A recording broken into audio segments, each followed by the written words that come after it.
de l'élection présidentielle. À l'annonce des résultats suivis en direct sur France Télévisions, les militants du Front de gauche font grise mine. Et le coup de grâce est asséné par le score du Front National.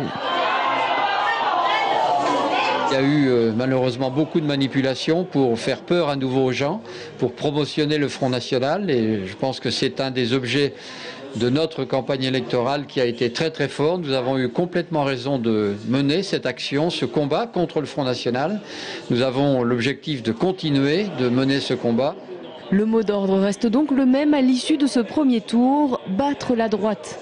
Alors même si le score de Jean-Luc Mélenchon n'est pas à la hauteur de ce qu'ils avaient espéré tout au long de la campagne, les militants du Front de gauche n'ont pas l'intention de baisser les bras. C'est déjà un énorme score, parce que c'est la première fois qu'on vote Jean-Luc Mélenchon, en tout cas au présidentiel. Le 6 mai, on dégage Sarkozy. Le 1er mai, on doit travailler à construire une mobilisation sans précédent pour défendre les revendications qui sont dans le programme d'ailleurs du Front de gauche. Et ensuite, on part pour les élections législatives.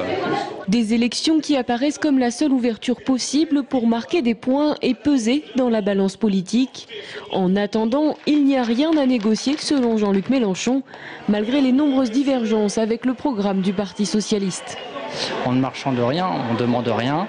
On va faire en sorte qu'il y ait de nombreux parlementaires du Front de gauche qui puissent peser sur les choix que fera François Hollande s'il est élu président de la République le 6 mai prochain.